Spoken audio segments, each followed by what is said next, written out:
Bienvenue dans cette nouvelle vidéo. On va commencer avec cette déclaration qui a été faite par Eric Trump un petit peu plus tôt dans la journée, ce vendredi, comme quoi le dernier trimestre de l'année devrait être exceptionnel pour les cryptos. Il a dit crypto, il n'a pas dit Bitcoin. Donc ça veut dire Bitcoin et les altcoins. Super important de le mentionner.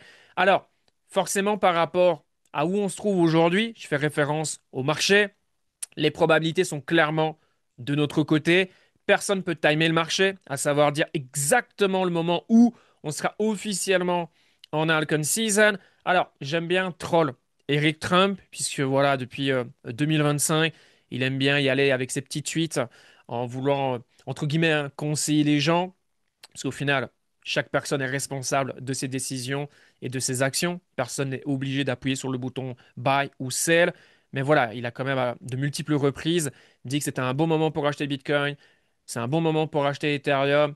Alors, début d'année 2025, forcément, beaucoup de gens ont crié haut et fort comme quoi bah, c'était un scammer, puisque forcément, bah, les choses ne sont pas passées comme prévu. Donc là, je fais référence au premier trimestre de l'année, les tarifs avant que Ethereum devienne réellement quelque chose de à nouveau intéressant aux yeux du grand public. On va pas oublier que il y a de ça quelques mois en arrière, personne ne voulait toucher à Ethereum. Maintenant, bon bah apparemment c'est la chaîne choisie par Wall Street et toutes ces bonnes nouvelles qu'on a accumulées sur Ethereum, notamment les compagnies de trésorerie qui sont arrivées courant de l'été, ont permis de propulser le cours de Ethereum vers de nouveaux plus hauts, légèrement en dessous des 5 000 $. Ceci dit, ici, par rapport à cette déclaration, bah oui, je suis de son côté. Les marchés, c'est des probabilités. Les probabilités sont largement de notre côté. Ça ne veut pas dire que automatiquement ça va se produire. Il n'y a jamais rien de garanti. Mais oui, je pense que le dernier trimestre sera la période pour les altcoins, là où elles surperformeront Bitcoin et Ethereum contre l'USD. Donc voilà par rapport à cette déclaration faite par Eric Trump. Maintenant, attention par rapport à Internet et les réseaux sociaux. C'est le second point de cette vidéo. Je pense que c'est super important, surtout plus les prix montent. Bon, ce n'est pas forcément le cas aujourd'hui. Regardez, le Bitcoin est venu tester sa bull market support band, même aller en dessous, peut-être pendant quelques heures. Et Ethereum, effectivement, est venu en dessous des 4 000 $, 4 100, 4 000, 3 900 $. Donc c'est vraiment la zone à défendre. On est allé légèrement en dessous. Tiens, tiens, tiens. Lorsque le Bitcoin est allé un peu plus bas que la bull market support band, à voir si le marché va se reprendre dans les prochaines heures, dans les prochains jours. Bref, c'est la période aussi. On est fin septembre. Voilà, je m'attends à ce que la dominance Bitcoin regagne du terrain dans les prochaines semaines. Pourquoi pas voir Bitcoin faire un nouveau plus haut sur la deuxième quinzaine du mois d'octobre? Encore une fois, timer le marché, c'est très difficile. Mais voilà, deuxième quinzaine, première semaine du mois de novembre, voilà, je m'attends à ce que Bitcoin fasse de nouveau plus haut, suivi par Ether. Et par rapport à ce qui se passe, j'aime ce que je vois.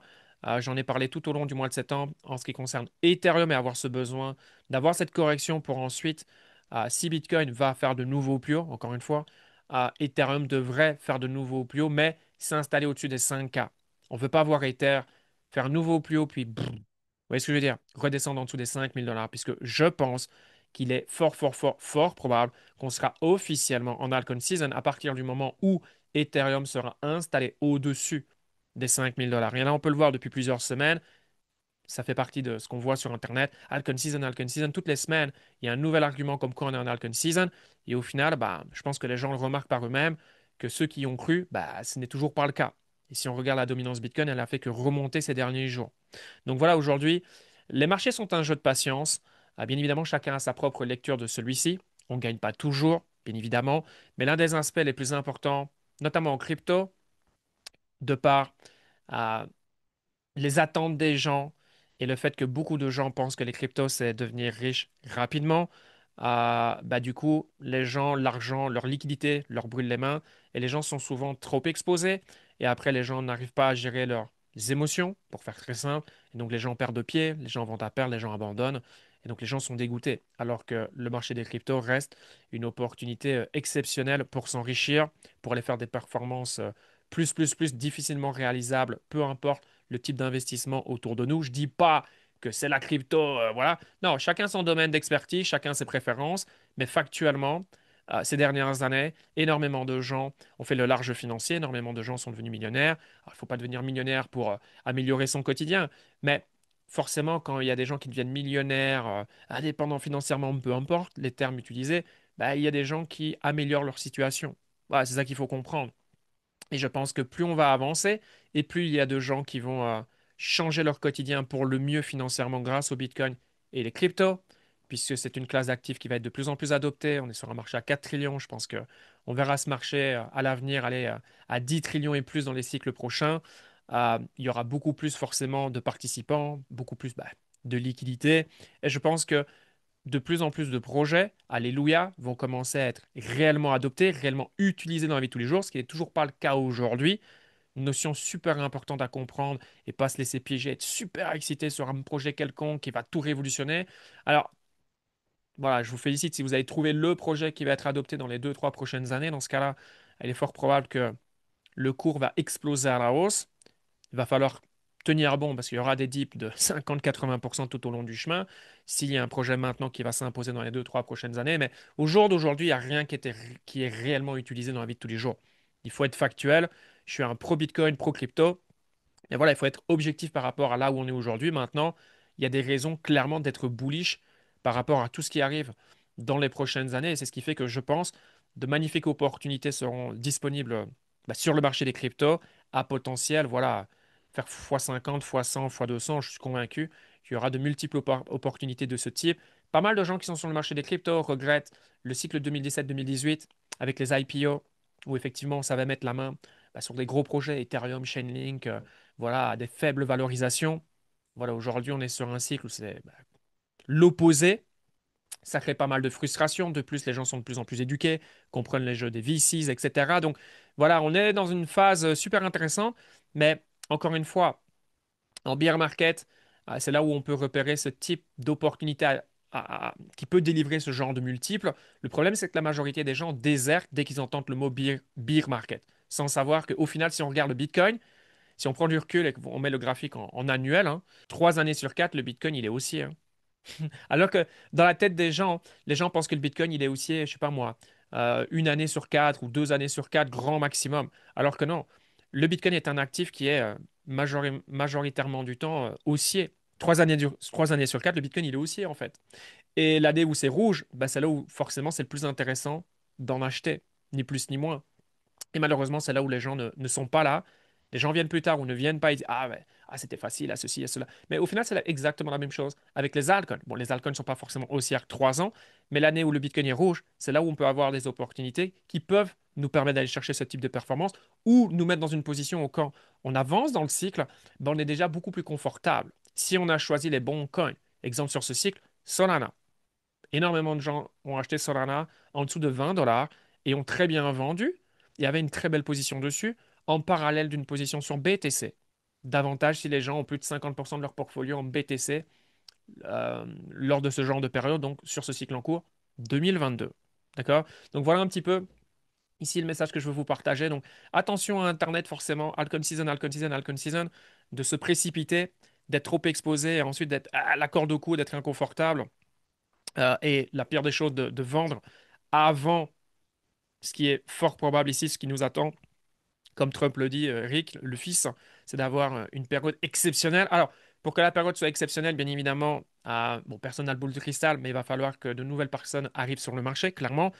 Ça sera le cas quand on fera de nouveaux plus hauts. Voilà, c'est la psychologie, c'est comme ça que ça fonctionne. Maintenant, à quel niveau on va savoir exciter de nouvelles personnes?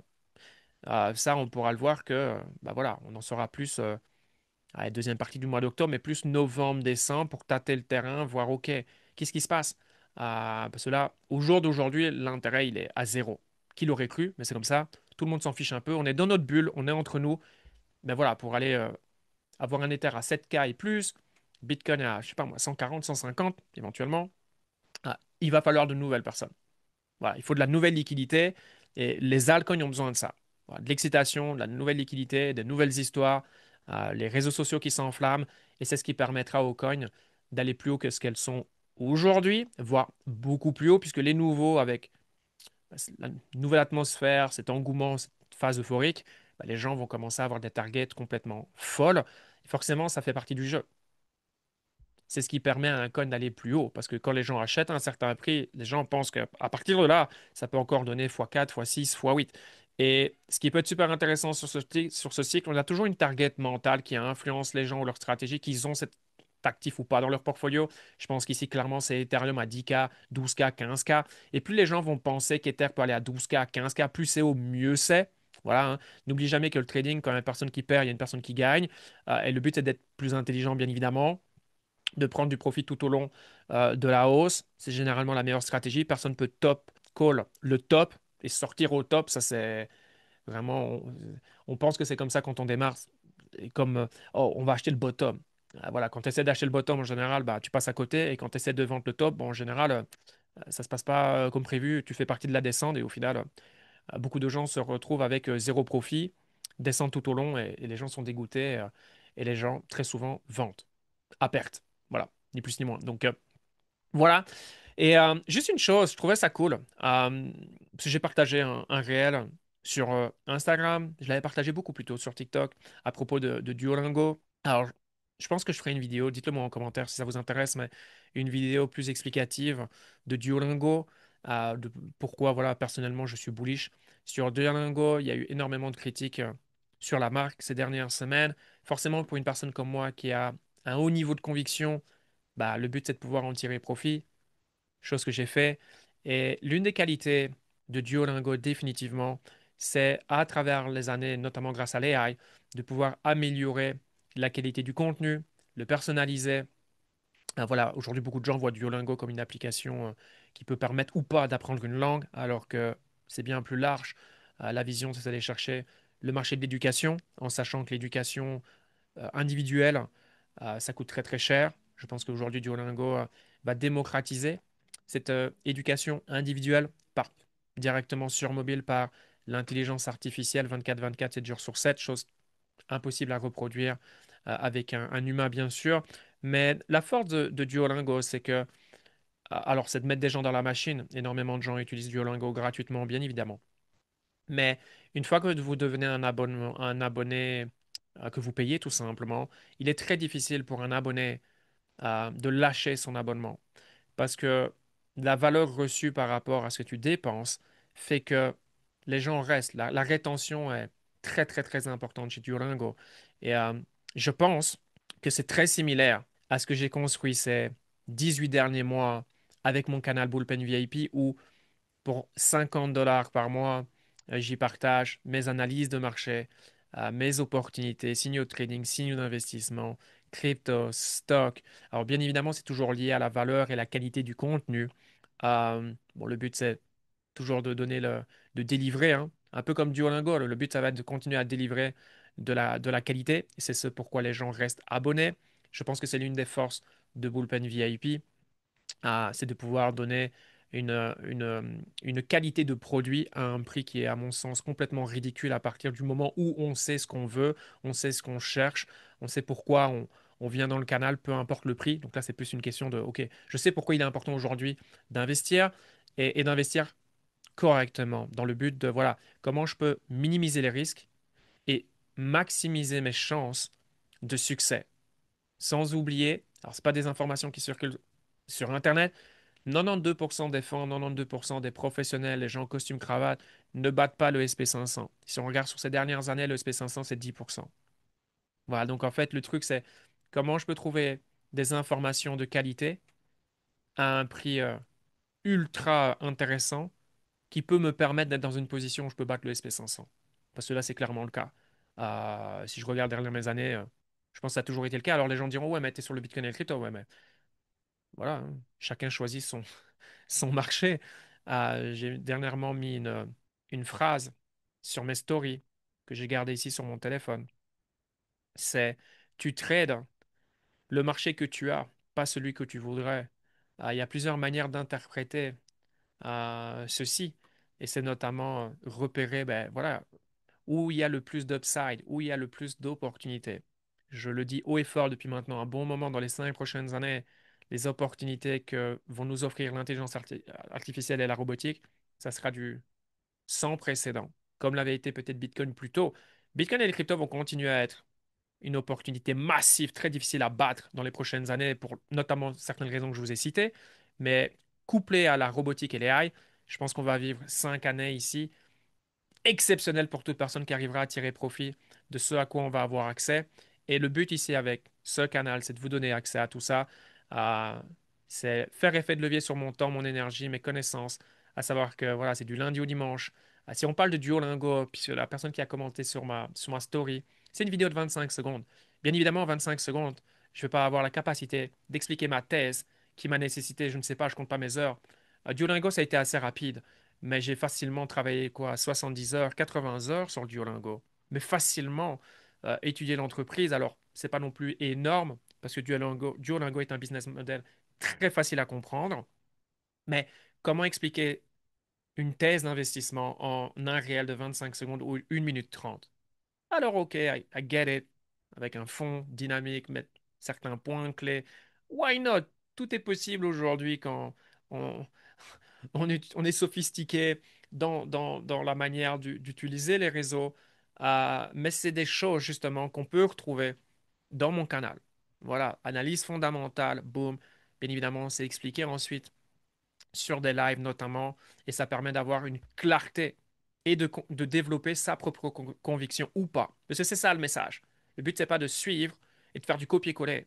L'idée, c'est de développer sa propre conviction. Parce que n'importe quel stock, n'importe quel actif, il y aura des up and down, il y aura des corrections de moins 50%. Et une chose que j'ai appris au fil des années, c'est bien sûr le prix auquel on achète, il est important, mais ce qui fait que des gens sont capables d'aller chercher des performances exceptionnelles sur le long terme et littéralement changer leur vie, euh, c'est de hold une position. Et pour hold une position long terme, si tu n'as pas des convictions, pas possible. Parce qu'il y aura des moins 40, des moins 50, tu es up, tu reviens à break-even, tu reviens légèrement négatif. Et autour, il y a énormément de distractions. Parce qu'automatiquement, quand il y a une position de notre portfolio qui descend, il y en a d'autres qui montent. Il y a toujours des trucs qui pump. En plus, aujourd'hui, avec les médias, Internet, les réseaux sociaux, il n'a jamais été aussi facile d'être distrait et de vouloir se dire, ah, ok, j'abandonne cette position, je vais sur autre chose. Et jumper d'une position à une autre sans prendre le temps de développer des convictions, c'est la meilleure manière de perdre de l'argent, de s'éparpiller, de ne pas gagner. Clairement, je n'ai jamais rencontré des gens qui gagnent de cette façon, en jumpant d'un truc à un autre sans réellement comprendre ce qu'ils font. Non, les gens qui font du gambling ne gagnent pas, que ce soit en bourse ou en crypto. Encore une fois, 92% des professionnels qui ont accès à des matos qui coûtent énormément d'argent, de la data, enfin, je veux dire, les fonds, il y a combien de, il y a des dizaines de gens, il y en a, c'est des organisations de centaines de gens qui travaillent, et ils ne battent pas le SP 500, malgré tout ce à quoi ils ont accès, les ressources, les informations, les datas, à, à savoir analyser les comportements de vous et moi, nous les consommateurs, à travers Visa, Mastercard, c'est des trucs qui, ça coûte 40 000 $ le mois. Et malgré tout ce genre de choses auxquelles ils ont accès, 92% d'entre eux ne gagnent pas. Et ils sont pas là en train de faire du gambling. Donc, imaginez-vous maintenant sur le long terme, les gens qui viennent sur les marchés qui font du gambling. Voilà pourquoi des fois les marchés ont une mauvaise réputation. C'est pas que les marchés sont mauvais. Au contraire, les marchés, c'est un des seuls endroits où le marché il est neutre. Alors bien sûr, certains ont certains avantages par rapport à des outils, des informations qu'ils ont accès, mais le cours d'une action, le cours d'un actif, d'une action pardon, ou d'un altcoin, il est le même pour tout le monde. Il est le même pour tout le monde. Voilà, tout le monde peut jouer à ce jeu. Le marché des cryptos, c'est 24-24, 7 jours sur 7. Tout le monde est le bienvenu. À toi de te débrouiller pour acheter un certain prix et revendre plus cher. Et gagner plus souvent que perdre. Même si, bon, bref, en fonction d'une méthodologie, certains peuvent gagner moins souvent, donc perdre plus souvent que gagner, et au final être profitable. Ça dépend comment on aborde le marché. Encore une fois, je suis le premier à dire qu'il y a différentes manières de gagner, mais la grande majorité des gens finiront par perdre. Et ça, c'est la réalité. Donc voilà, si aujourd'hui, vous voulez définitivement maximiser vos chances, croyez-moi, Bullpen VIP, vous êtes au bon endroit. Si vous avez des questions, n'hésitez pas à me solliciter sur Telegram, en particulier sur Instagram, c'est là où je suis le plus réactif. Mais c'est pour moi un no-brainer. C'est un peu comme Duolingo, à partir du moment où on a l'abonnement. C'est très difficile de, enfin, je comprends pas. Sauf si, voilà, on n'utilise pas l'information, on n'investit pas en fait. Voilà, c'est comme la salle de sport le 1er janvier, tout le monde est excité. On achète un abonnement à la salle et puis on n'y va pas forcément. Bon, bah, il vaut mieux arrêter l'abonnement. Mais sinon, la valeur est tellement importante par rapport au coût, comme Duolingo, que voilà, les gens restent. Et j'espère que les gens restent en utilisant les informations de la meilleure façon possible. pour leur permettre de construire un solide portfolio pour aller chercher des performances et battre littéralement les meilleurs. Faire partie des 1%, sachez que c'est possible. Il n'y a jamais eu autant de particuliers qui tirent leur épingle du jeu et vous pouvez être le suivant. Sur ce, je vous souhaite un excellent week-end. À la prochaine. Si vous aimez ce type de vidéo, n'hésitez pas à mettre un like, ça fait toujours plaisir, à la partager. J'apprécie grandement. Si c'est le cas, sur ce, on se voit pour de nouvelles vidéos. Ciao, ciao.